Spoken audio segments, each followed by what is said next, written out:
Nabi Yunus AS adalah salah satu nabi yang mengalami ujian luar biasa dari Allah SWT.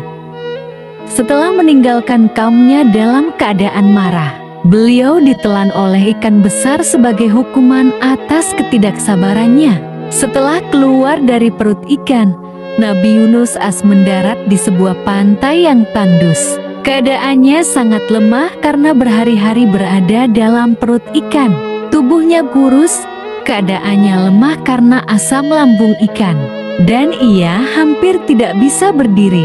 Allah SWT berfirman, "Maka kami lemparkan dia ke daerah yang tandus, sedang ia dalam keadaan sakit." QS As-Saffat 145.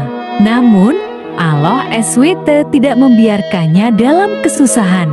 Allah memberikan rahmat kepada Nabi Yunus dengan menumbuhkan pohon jenis labu yang memiliki daun lebar untuk menaunginya, dan kami tumbuhkan untuknya pohon dari jenis labu. QS As-Saffat 146. Daun labu itu melindungi Nabi Yunus dari panas matahari, dan buahnya menjadi sumber makanan yang bergizi baginya. Secara perlahan, beliau pun mulai pulih. Setelah pulih, Nabi Yunus mendapatkan perintah dari Allah untuk kembali ke kaumnya, yaitu penduduk Niniwe, sekarang bagian dari Irak. Sebelumnya, beliau meninggalkan mereka dalam keadaan marah karena mereka menolak dakwahnya. Namun setelah kepergiannya, kaumnya menyadari kesalahan mereka dan bertaubat kepada Allah dengan penuh ketulusan. Allah berfirman, "Dan kami utus dia kepada 100.000 orang atau lebih. Lalu mereka beriman, maka kami beri mereka kenikmatan hidup hingga waktu tertentu." QS As-Saffat 147-148. Ketika Nabi Yunus kembali, ia terkejut mendapati kaumnya telah berubah. Mereka semua beriman kepada Allah SWT, berbeda dengan kaum nabi lainnya yang sering mendapatkan azab karena menolak peringatan. Penduduk Niniwe justru selamat karena bertaubat. Nabi Yunus pun melanjutkan dakwahnya dengan hati yang lebih sabar dan penuh kasih sayang kepada kaum Niniwe, menunjukkan bahwa taubat yang tulus dapat menghindarkan seseorang dari azab Allah. Tidak peduli seberapa besar dosa mereka sebelumnya. Doa Nabi Yunus dalam perut ikan menjadi salah satu doa mustajab. Rasulullah Shallallahu Alaihi Wasallam bersabda, doa yang diucapkan oleh Nabi Yunus ketika berada dalam perut ikan adalah, "La ilaha illa anta subhanaka inni kuntu minas jalimin." Sesungguhnya tidak ada seorang muslim pun yang berdoa dengan doa tersebut dalam suatu masalah, kecuali Allah akan mengabulkannya.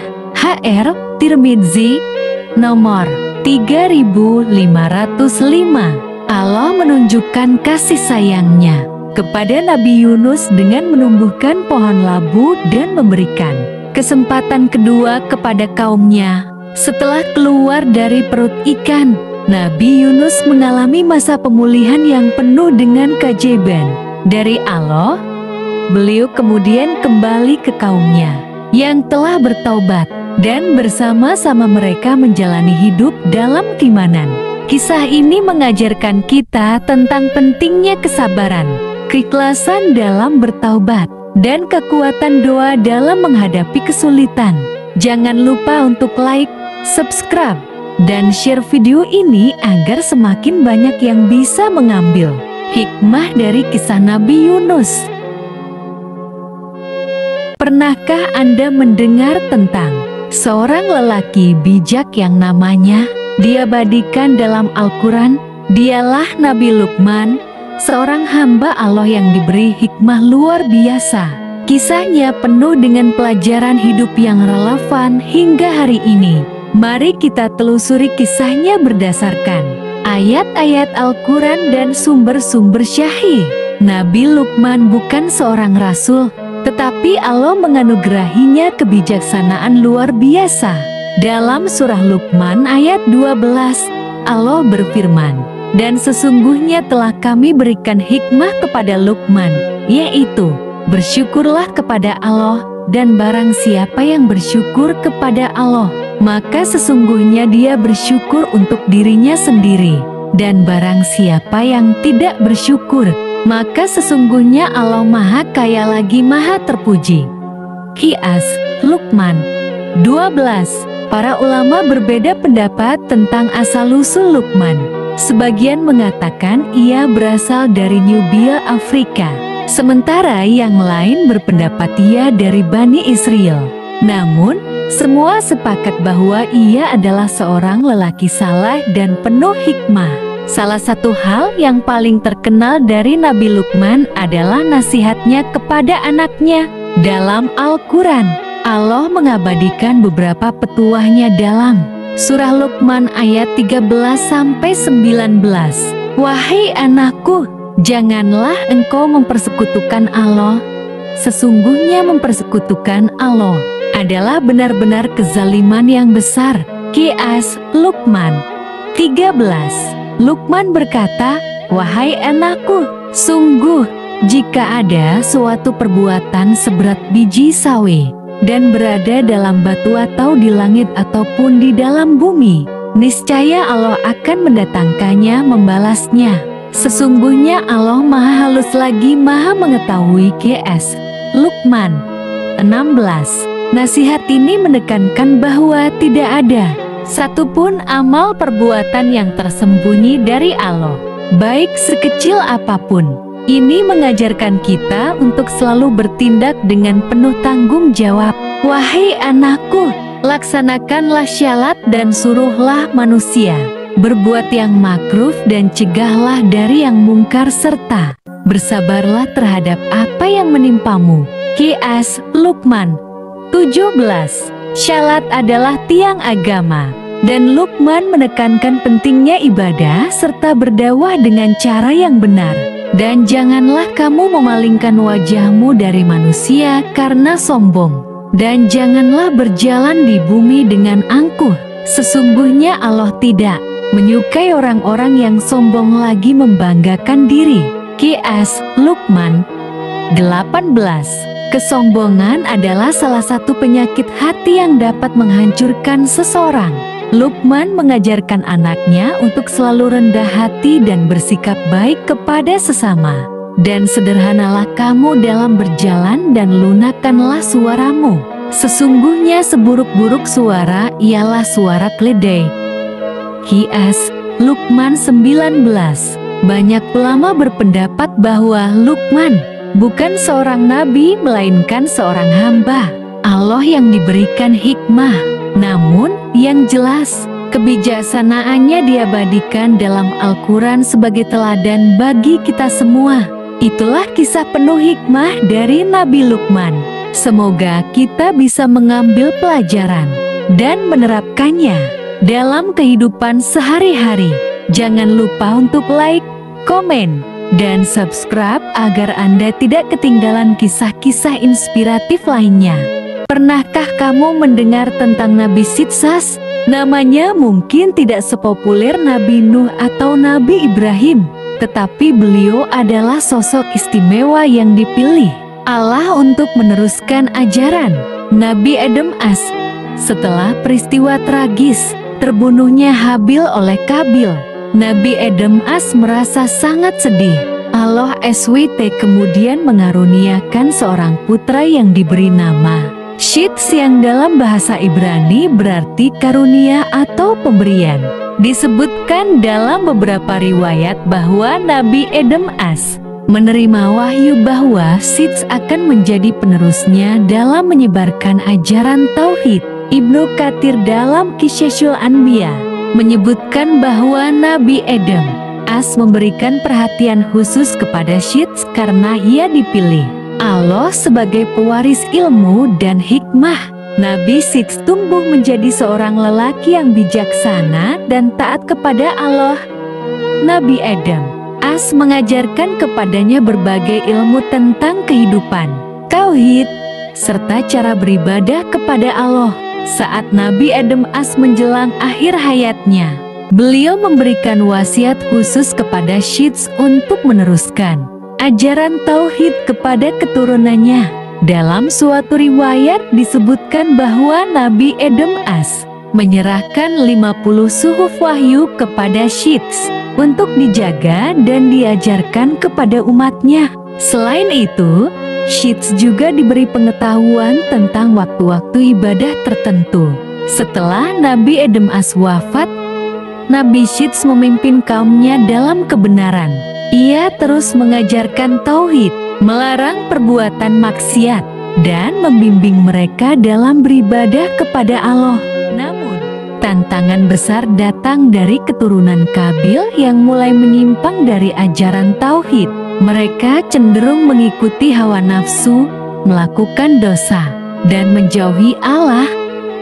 Nabi Syits terus berusaha menasihati dan memperingatkan mereka, tetapi banyak dari mereka yang menolak kebenaran. Selain menyebarkan tauhid, Nabi Syits juga dikenal sebagai pembawa ilmu pengetahuan.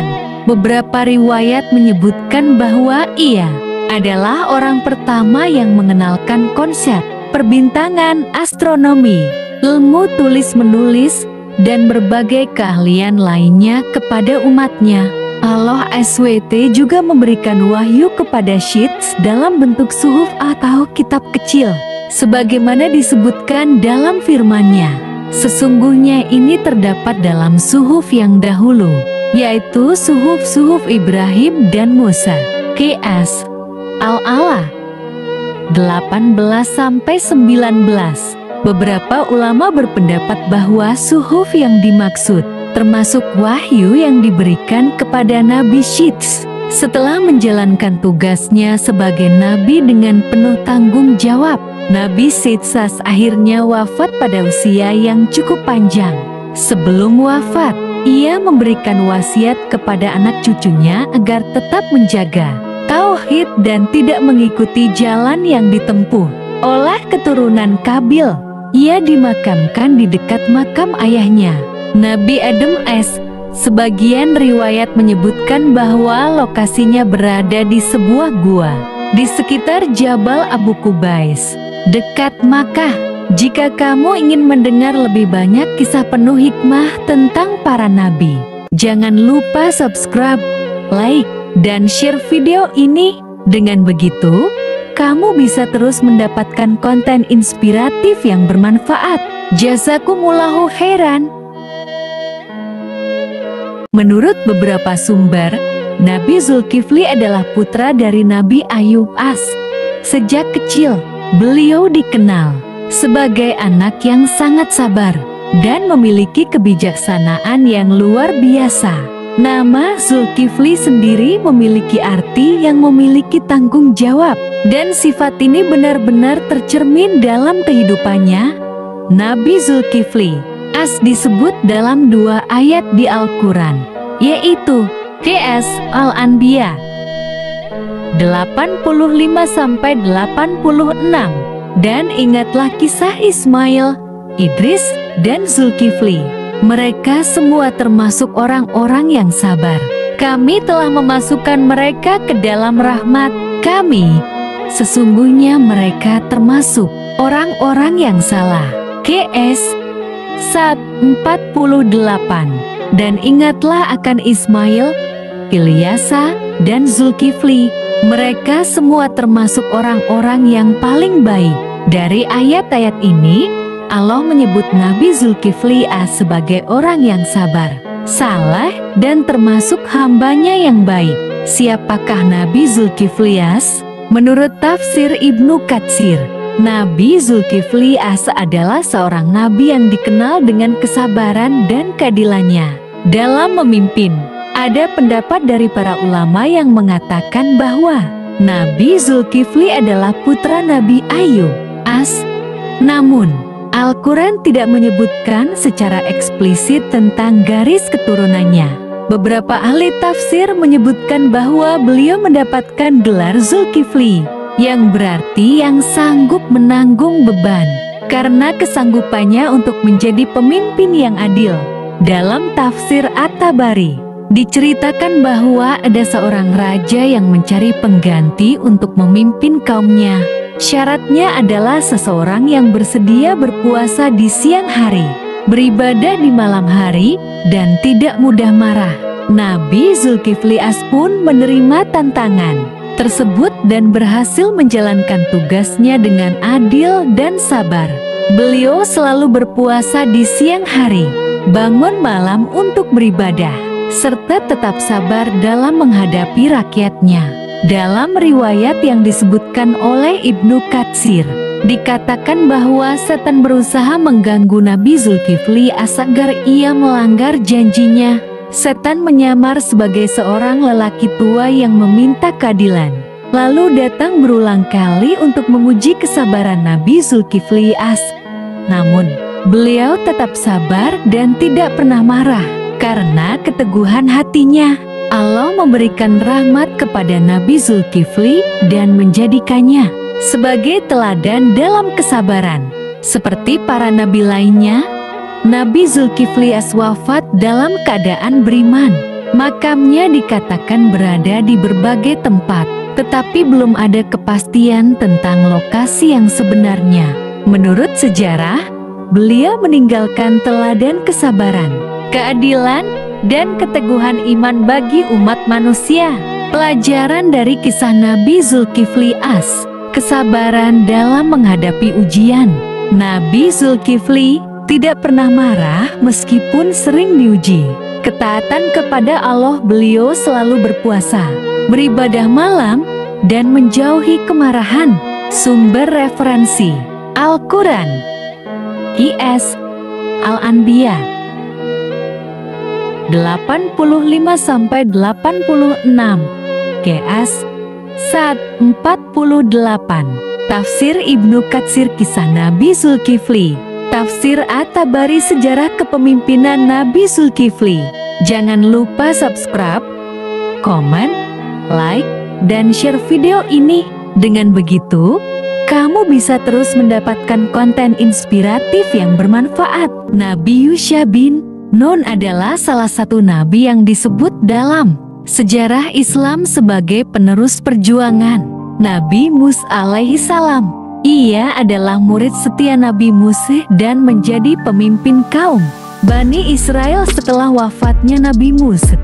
Allah memberikan mukjizat kepadanya dan menjadikannya sebagai sosok yang membawa Bani Israel memasuki Tanah Suci. Nabi Yusha bin Nun berasal dari Bani Israel dan dikenal sebagai salah satu murid terdekat serta pendamping setia Nabi Musa. Ia disebut dalam Al-Quran secara tidak langsung dalam kisah perjalanannya bersama Nabi Musa mencari Nabi Khidir.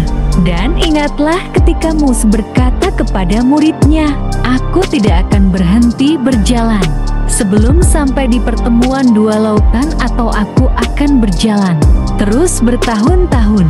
QS Al-Kahfi 60. Setelah wafatnya Nabi Musa, kepemimpinan Bani Israel jatuh ke tangan Yusha bin Nun. Ia diberikan tugas berat untuk memimpin umatnya yang terkenal keras kepala. Bani Israel sebelumnya telah menolak perintah Allah untuk memasuki negeri tersebut pada masa Nabi Musa. Akibatnya, mereka dihukum dengan tersesat di padang pasir selama 40 tahun. Allah berfirman, "Jika demikian, maka negeri itu diharamkan atas mereka selama 40 tahun. Selama itu mereka akan berkelana di bumi. Maka janganlah engkau bersedih hati memikirkan orang-orang yang fasik itu." QS Al-Maidah 26. Setelah masa hukuman itu berakhir, Yusha bin Nun mendapat perintah dari Allah untuk memimpin mereka memasuki negeri yang dijanjikan. Diriwayatkan dalam hadis sahih bahwa dalam salah satu pertempuran, Allah memberikan mukjizat luar biasa kepada Nabi Yusha bin Nun. Matahari diperintahkan berhenti agar pasukan muslim dapat menyelesaikan pertempuran sebelum malam tiba. Rasulullah Shallallahu Alaihi Wasallam bersabda, "Matahari tidak pernah tertahan bagi seorang manusia kecuali untuk Yusha bin Nun di malam perjalanannya menuju Baitul Maqdis. Hr. Ahmad dan Al-Bukhari dalam Al-Tariq Al-Kabir. Mukjizat ini menunjukkan bahwa Allah memberikan pertolongan kepada Nabi Yusya dalam perjuangannya menegakkan agama dan keadilan. Dengan izin Allah, Nabi Yusya dan pasukannya akhirnya meraih kemenangan dan berhasil memasuki negeri yang dijanjikan. Namun, mereka diingatkan agar memasuki kota tersebut dengan merendahkan diri dan bersyukur kepada Allah. Setelah bertahun-tahun memimpin Bani Israel, Nabi Yusya bin Nun akhirnya wafat dalam usia lanjut. Setelah kepergiannya, Bani Israel kembali mengalami masa-masa sulit karena mereka mulai meninggalkan ajaran Allah. Nama Nabi Yusya tidak disebutkan secara eksplisit dalam Al-Quran, tetapi riwayat-riwayat dari hadis dan sejarah Islam menyebutkan peran pentingnya dalam meneruskan dakwah Nabi Musa dan membimbing umatnya menuju kebaikan. Jika kamu ingin mengetahui lebih banyak kisah para nabi dan mengambil hikmah dari perjalanan mereka, jangan lupa like, komen, dan share video ini. Jangan lupa juga untuk subscribe agar tidak ketinggalan kisah-kisah Islami lainnya. Nabi Sulaiman alaihi salam adalah salah satu nabi yang diberi kerajaan luar biasa dan mukjizat yang menakjubkan. Ia bisa berbicara dengan hewan, mengendalikan jin, dan menundukkan angin. Namun, ada satu peristiwa penting yang membuatnya mendapatkan mukjizat angin, yaitu ketika ia hampir lalai dalam ibadah karena kecintaannya pada kuda perang. Sebagai seorang raja dan nabi, Sulaiman memimpin kerajaan besar yang meliputi manusia, jin, dan hewan. Ia memiliki pasukan perang yang kuat, dan di antara senjata terbaiknya adalah kuda-kuda perang yang gagah dan cepat. Dalam Al-Quran, Allah berfirman, "Ingatlah ketika pada suatu sore, dipertunjukkan kepadanya Sulaiman, kuda-kuda yang jinak dan cepat berlari. Lalu dia berkata, sesungguhnya aku menyukai kesenangan terhadap barang yang baik, kuda, sehingga aku lalai mengingat Tuhanku sampai kuda-kuda itu hilang dari pandangan." KS Sad 31-32. Kuda-kuda ini bukan kuda biasa, melainkan kuda pilihan yang dilatih untuk peperangan. Nabi Sulaiman sangat mencintai mereka, karena kuda-kuda ini adalah salah satu kekuatan utama pasukannya dalam menjaga negeri dan menegakkan keadilan. Suatu sore, Nabi Sulaiman mengadakan inspeksi terhadap kuda-kudanya. Ia begitu kagum melihat mereka berlari dengan cepat, tubuhnya yang gagah, dan kekuatannya yang luar biasa. Karena kasyikannya memperhatikan keindahan kuda-kuda ini, ia sampai lupa bahwa waktu Shalat Asyar hampir habis. Ketika matahari hampir tenggelam, Nabi Sulaiman tersadar, "Aku terlalu sibuk dengan kuda-kuda ini hingga lalai mengingat Allah." Rasa sesal mendalam pun muncul di hatinya. Sebagai bentuk taubat dan pengorbanan, ia kemudian mengambil tindakan tegas terhadap kuda-kuda itu. Ada beberapa riwayat tentang apa yang dilakukan Nabi Sulaiman terhadap kuda-kudanya. Pertama, ia melepaskan semua kuda-kuda itu sebagai sedekah di jalan Allah. Kedua, ia menyembelih kuda-kuda itu dan membagikan dagingnya kepada fakir miskin. Ketiga, ia hanya mengusap tubuh kuda-kudanya dengan pedang dan tangannya sebagai tanda bahwa ia tidak ingin kecintaan kepada dunia melalaikannya dari Allah.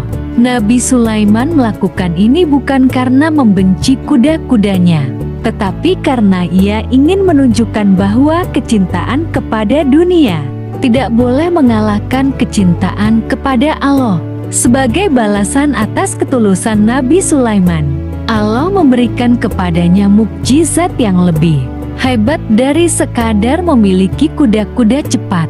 Kemudian kami tundukkan angin kepadanya, Sulaiman yang berembus dengan baik menurut kemana saja yang dikehendakinya. KS Sad 36. Dan kami tundukkan pula angin yang berhembus dengan kencang atas perintahnya ke negeri yang telah kami berkahi, dan kami maha mengetahui segala sesuatu. KS Al-Anbiya 81. Dengan mukjizat ini, Nabi Sulaiman bisa berpindah dari satu tempat ke tempat lain dengan sangat cepat, jauh lebih cepat daripada kecepatan kuda manapun. Dalam satu hari, ia bisa menempuh perjalanan yang biasanya membutuhkan waktu sebulan penuh. Jangan lupa like, subscribe. Barakallahu fikum. Nabi Yusuf AS adalah salah satu nabi yang dikisahkan secara lengkap dalam Al-Quran. Tepatnya dalam surah Yusuf, kisahnya penuh dengan ujian, kesabaran, dan akhirnya kemenangan. Sejak kecil, ia mengalami banyak cobaan, dibuang oleh saudara-saudaranya, dijual sebagai budak, difitnah oleh istri pembesar Mesir, hingga akhirnya dipenjara. Namun, dengan izin Allah, ia bangkit dan menjadi penguasa Mesir. Nabi Yusuf AS adalah anak dari Nabi Yakub AS, seorang nabi keturunan Ibrahim. Sejak kecil, ia dikenal sebagai anak yang sangat tampan dan berbudi luhur. Karena ketampanannya, ia mendapatkan kasih sayang lebih dari ayahnya, yang menyebabkan saudara-saudaranya iri dan dengki. Allah telah menunjukkan tanda-tanda kenabiannya sejak kecil. Dalam surah Yusuf ayat 4, Nabi Yusuf AS bermimpi melihat 11 bintang, matahari, dan bulan sujud kepadanya. Ingatlah ketika Yusuf berkata kepada ayahnya, "Wahai ayahku, sesungguhnya aku bermimpi melihat 11 bintang, matahari, dan bulan. Aku melihat semuanya sujud kepadaku." Qiyas Yusuf 4. Nabi Yakub AS memahami bahwa mimpi tersebut adalah pertanda masa depan Yusuf yang luar biasa. Ia pun berpesan agar Yusuf tidak menceritakan mimpinya kepada saudara-saudaranya, karena mereka bisa merencanakan kejahatan terhadapnya. Kecemburuan saudara-saudara Nabi Yusuf AS semakin besar. Mereka bersekongkol untuk menyingkirkannya, agar bisa mendapatkan perhatian ayah mereka. Setelah berdiskusi, mereka sepakat untuk membuangnya ke dalam sumur di tengah perjalanan. Mereka berkata kepada ayah mereka, "Wahai ayah kami, mengapa engkau tidak mempercayai kami terhadap Yusuf? Padahal sesungguhnya kami menginginkannya kebaikan. Biarkanlah dia pergi bersama kami besok pagi agar dia bersenang-senang dan bermain-main, dan kami pasti menjaganya." Qiyas Yusuf 11-12. Setelah mendapatkan izin, mereka membawa Yusuf jauh dari rumah. Dengan kejam, mereka melemparkannya ke dalam sumur dan meninggalkannya di sana. Kemudian, mereka pulang dengan menangis dan membawa baju Yusuf yang dilumuri darah palsu, seolah-olah Yusuf telah dimakan serigala. Dan mereka datang kepada ayah mereka pada waktu Isya sambil menangis. Qiyas Yusuf 16. Namun, Nabi Yakub AS tidak mempercayai mereka dan hanya bisa bersabar atas kejadian tersebut. Tak lama setelah dibuang ke sumur, Yusuf ditemukan oleh rombongan kafilah dagang yang lewat. Mereka mengangkatnya dari sumur dan menjualnya sebagai budak di pasar Mesir dengan harga murah. Dan mereka menjualnya dengan harga yang murah, yaitu beberapa dirham saja, karena mereka tidak tertarik kepadanya. Qiyas Yusuf 20. Yusuf kemudian dibeli oleh Al-Aziz, seorang pembesar Mesir. Ia dibawa ke istana dan tumbuh menjadi pemuda yang sangat tampan dan bijaksana. Ikuti kisah selanjutnya di episode Syahih kedua dengan judul Ketampanan Nabi Yusuf membuat istri majikannya tergoda. Ketampanan Nabi Yusuf AS membuat istri Al-Aziz jatuh cinta kepadanya. Suatu hari, Ketika Yusuf sedang berada di dalam rumah, istri Al-Aziz menggodanya dan mencoba memaksanya untuk berbuat maksiat. Namun, Yusuf menolak dengan tegas dan berusaha lari. Saat ia berusaha keluar, istri Al-Aziz menarik baju Yusuf hingga robek di bagian belakang.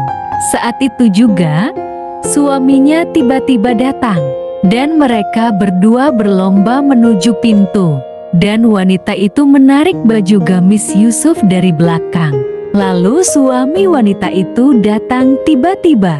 Qs. Yusuf 25. Untuk menyelamatkan diri, istri Al-Aziz memfitnah Yusuf dan menuduhnya berbuat tidak senonoh. Akibat fitnah ini, Nabi Yusuf dipenjara meskipun ia tidak bersalah. Di dalam penjara, Yusuf tetap menjadi pribadi yang sabar dan beriman. Ia juga mulai menafsirkan mimpi para tahanan. Kemampuannya ini membuatnya terkenal hingga Raja Mesir mendengar tentangnya. Suatu hari, Raja Mesir bermimpi tentang 7 ekor sapi gemuk yang dimakan oleh 7 ekor sapi kurus, serta 7 tangkai gandum hijau dan 7 tangkai gandum kering. Tidak ada seorang pun yang bisa menafsirkan mimpi ini, hingga seseorang mengingat Yusuf di penjara. Nabi Yusuf menafsirkan bahwa mimpi itu adalah pertanda akan datangnya 7 tahun masa subur, diikuti 7 tahun masa kekeringan. Yusuf kemudian mengusulkan strategi untuk menyimpan hasil panen, agar Mesir tidak kelaparan. Karena kebijaksanaannya, Raja membebaskannya dari penjara dan menjadikannya Menteri Keuangan Mesir. Dan demikianlah kami memberi kedudukan kepada Yusuf di negeri Mesir. Dia boleh menetap di mana saja yang dia kehendaki. Qs. Yusuf 56. Setelah bertahun-tahun terpisah, Nabi Yusuf akhirnya bertemu kembali dengan saudara-saudaranya yang datang ke Mesir untuk meminta bantuan pangan. Namun, mereka tidak mengenali Yusuf. Yusuf akhirnya mengungkap identitasnya dan berkata kepada mereka, "Aku adalah Yusuf, dan ini saudaraku Bunyamin.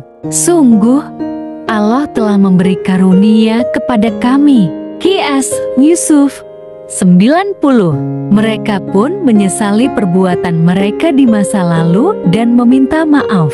Yusuf memaafkan mereka dengan tulus. Akhirnya, Yusuf mengundang ayahnya, Nabi Yakub dan seluruh keluarganya ke Mesir. Disinilah mimpi Yusuf di masa kecil menjadi kenyataan. Ayah dan saudara-saudaranya bersujud kepadanya sebagai bentuk penghormatan. Dan dia menaikkan kedua orang tuanya ke atas singgasana, dan mereka semuanya bersujud kepada Yusuf. Qs. Yusuf 100. Kisah ini mengajarkan kita untuk selalu percaya kepada Allah dalam setiap cobaan. Sebagaimana Yusuf berkata di akhir kisahnya, "Sungguh, Tuhanku maha lembut terhadap apa yang Dia kehendaki. Sungguh, Dia maha mengetahui, maha bijaksana." Qs. Yusuf 100.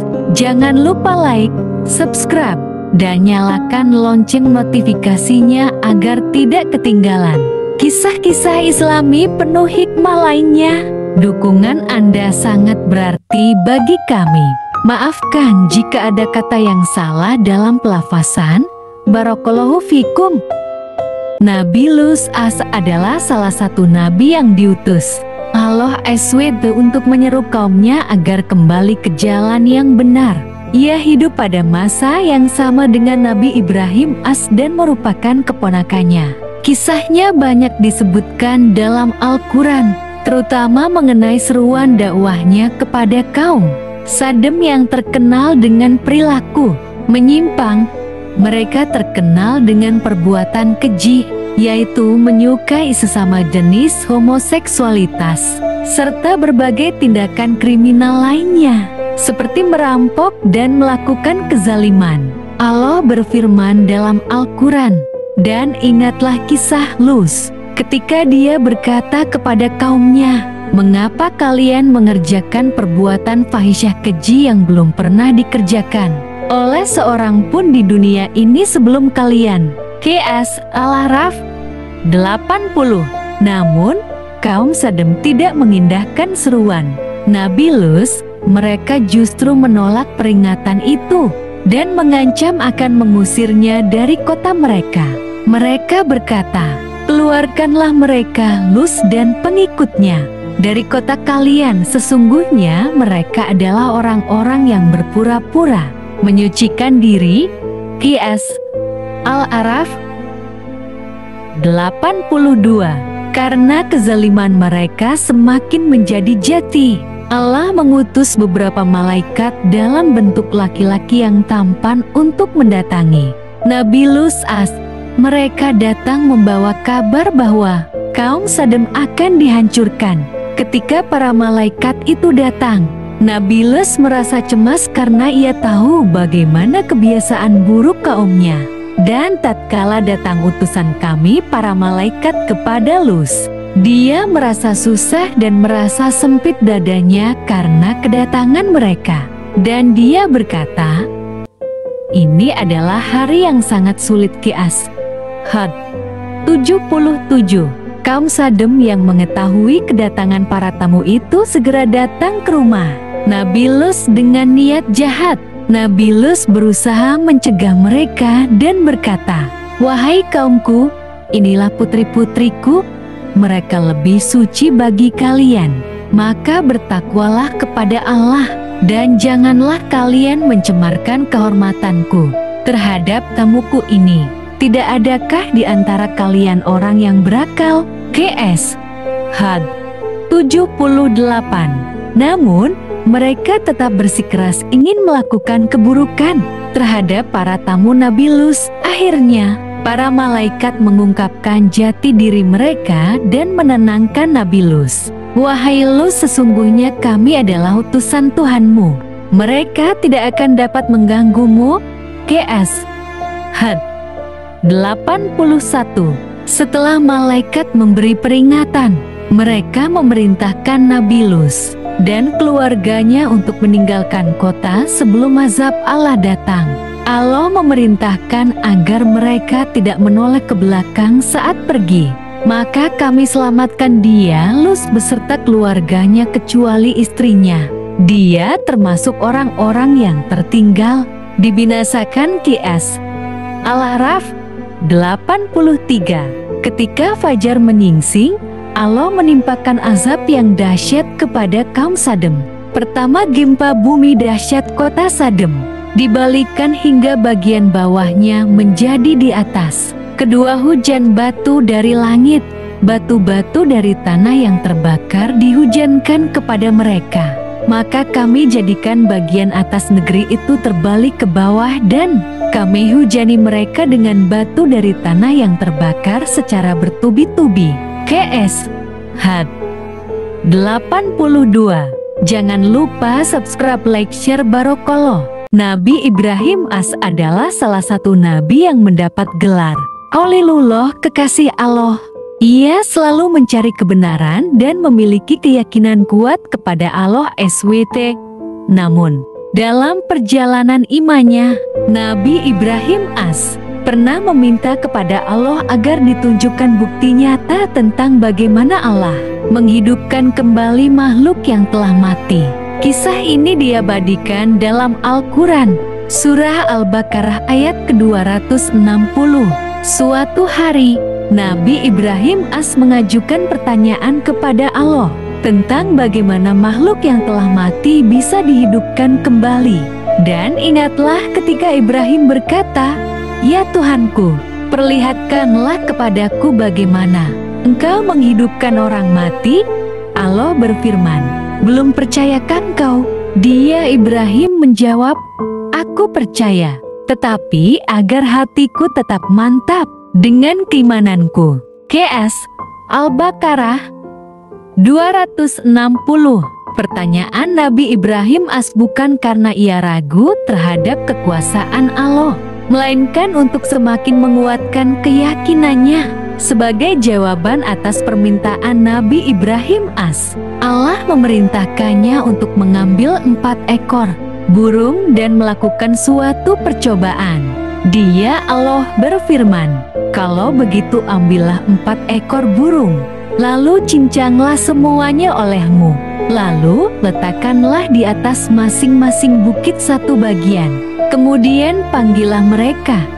Niscaya mereka akan datang kepadamu dengan segera. Dan ketahuilah bahwa Allah Maha Perkasa, Maha Bijaksana." Qiyas Al-Baqarah 260.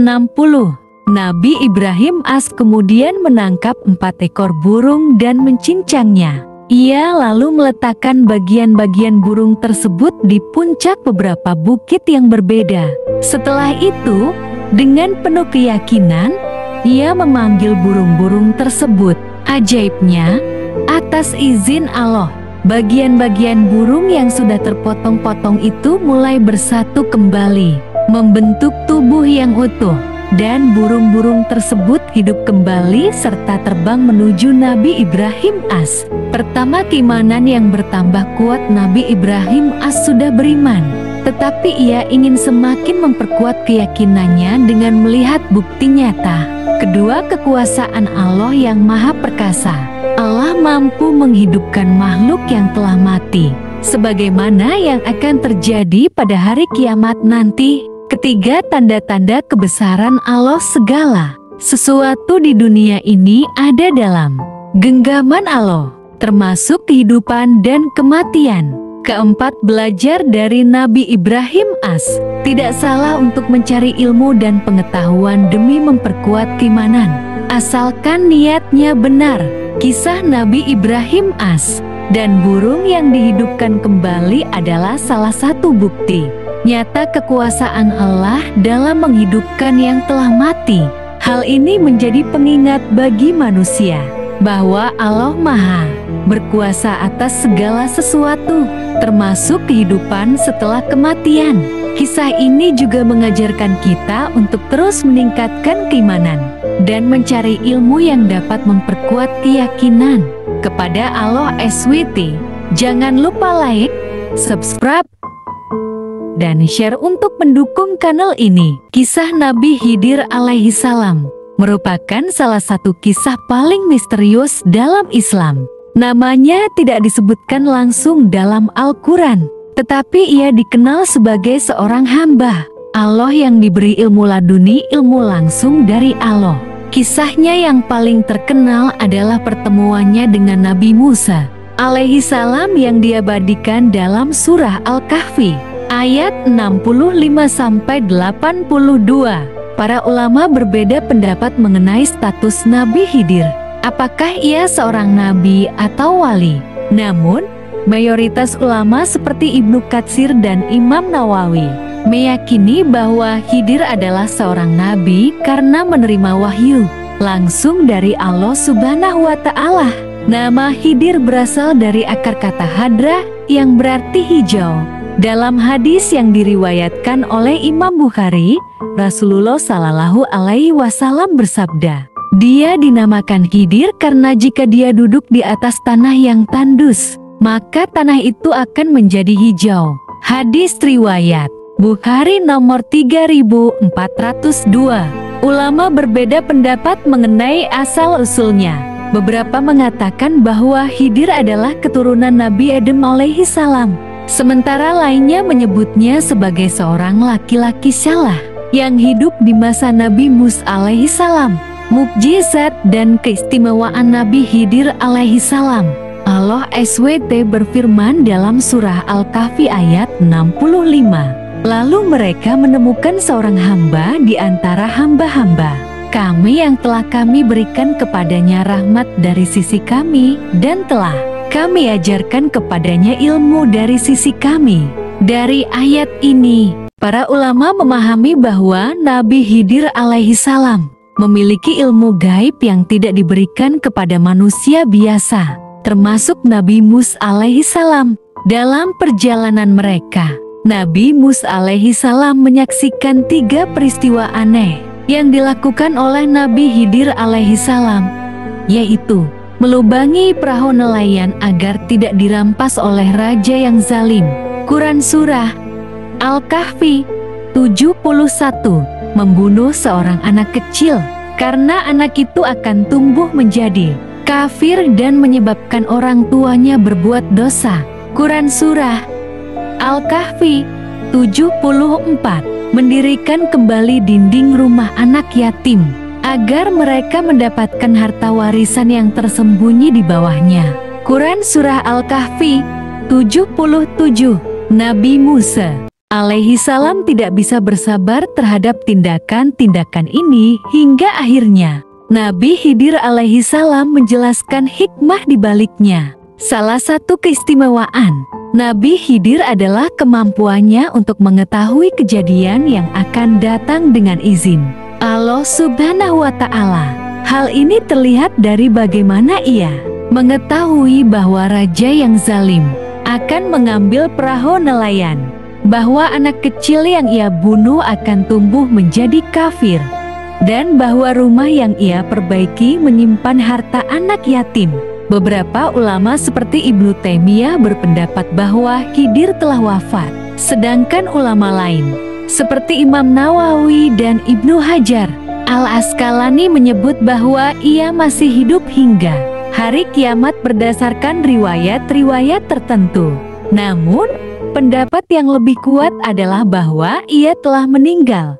Jangan lupa subscribe Adi Purnomo 710 untuk kisah inspiratif lainnya.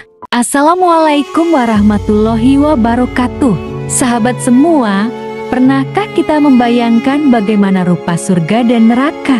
Rasulullah Shallallahu Alaihi Wasallam bukan hanya membayangkannya, namun benar-benar diperlihatkan langsung oleh Allah Subhanahu wa Ta'ala. Peristiwa ini terjadi bukan dalam mimpi, bukan dalam tidur, tapi saat beliau sedang melaksanakan sholat gerhana. Mari kita simak kisah menakjubkan ini yang bersumber dari hadis-hadis syahih. Jangan lupa klik like, subscribe, dan aktifkan loncengnya agar tidak ketinggalan kisah penuh hikmah lainnya di channel Edi Purnomo 710. Pada suatu hari, terjadi peristiwa besar di kota Madinah. Langit tiba-tiba menjadi gelap, matahari tertutup sebagian. Itulah gerhana matahari yang sangat langka di masa itu. Saat itu juga, Rasulullah Shallallahu Alaihi Wasallam segera memerintahkan agar kaum muslimin berkumpul untuk melaksanakan sholat gerhana, atau disebut sholat kusuf. Beliau bersabda, sesungguhnya matahari dan bulan adalah dua tanda dari tanda-tanda kebesaran Allah. Keduanya tidak mengalami gerhana karena kematian atau kelahiran seseorang.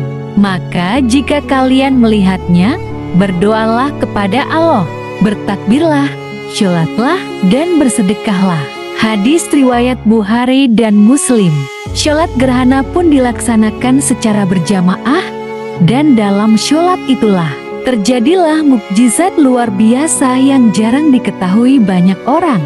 Dalam salah satu rakaat sholatnya yang panjang, Rasulullah Shallallahu Alaihi Wasallam tiba-tiba terdiam lama, lalu beliau maju satu langkah ke depan.